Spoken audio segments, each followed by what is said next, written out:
ኢራን ላይ ሊደረግ የነበረው ጥቃት has been called off or ደግሞ ጥቃቱ ከዚህ በኋላ አይካሄድም። በትራምፕ ጥቃቱን አስቆሞታል። እዚቹ ቦታ ጋር በዚቹ ሰዓት ነበረ ከ24 ሰዓት ውስጥ በሚቀጥሉት 24 ሰዓት ውስጥ ጥቃቱ ይፈጸማል ወይ ደግሞ ሊፈጸም ይችላል ብዬ ነገርኳችሁ። ዛሬ ከሰዓቱና ምሽቱን የወጡ መረጃዎች እንደሚያሳዩት ከሆነ ዶናልድ ትራምፕ ለኢራን አገዛዝ ወይ ደግሞ ለኢራን መንግስት የተናገረው ነገር ቢኖር ጥቃቱን ኮል ኦፍ አድርገዋለሁ፣ ጥቃት ምንም አይነት ጥቃት እናንተ ላይ አላካሄድ የሚል ነገር ተናግሯል የሚባል ብሎ እየተሰማ ነው የሚገኘው። ከዚህም በተጨማሪ ደግሞ ሚድል ኢስት ወይ ደግሞ መካከለኛው ምስራቅ በጣም ሀይ የነበረው በጣም ከፍተኛ የነበረው ቴንሽን ደግሞ አሁን መቀዛቀዙና ከተለያዩ አሜሪካ ቤዞች እየወጡ የነበሩ ፐርሰኔሎች እየተመለሱ እንደሆነ ተነግሯል። የተወሰኑ መረጃ ምንጮች ደግሞ እንደሚናገሩት ከሆነ የእስራኤሉ ጠቅላይ ሚኒስትር ቤንያሚን ኔታንያሁ ዶናልድ ትራምፕ ይህን ጥቃት እንዳያካሄድና ትንሽ ቆይቶ እንዲያካሄድ ሰጀስት እንዳደረጉና ቤንያሚን ኔታንያሁ ይህን ጥቃት እንዳስቆመ የተናገሩ ነው የሚገኙት። ሌላ ደግሞ ፕሮ አሜሪካ ነው ደግሞ የአሜሪካ ደጋፊ የሆኑ የተለያዩ አካውንቶችን የተለያዩ የዜና ምንጮች እንደሚናገሩት ከሆነ ዶናልድ ትራምፕ ጥቃት ሀሳቡን አልተወም፣ ግን ዲሌ ማድረግ ፈልጓል። ወር ደግሞ ዝግጅታቸው በቂ ስላልሆነ በደንብ ተዘጋጅተው ጥቃት ለማጥቃት ስላሰበ ነው ጥቃቱን ኮል ኦፍ ያደረጉ እያሉ እያወሩ የሚገኙት። ፕሮ ኢራንያን ነው ደግሞ የኢራን ደጋፊ የሆኑ አካውንቶች ደግሞ የኢራን ደጋፊ የሆኑ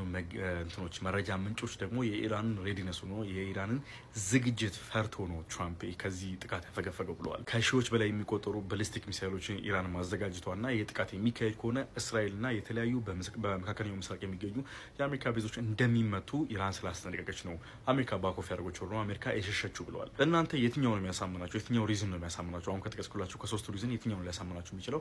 ሀሳባችሁን ኮመንት ላይ ያሳውቁኝ። ይመቻችሁ። አፕዴት የሚሆን ከሆነ እነግራችኋለሁ። ፕላስ መልካም ቀን። መልካም ቀን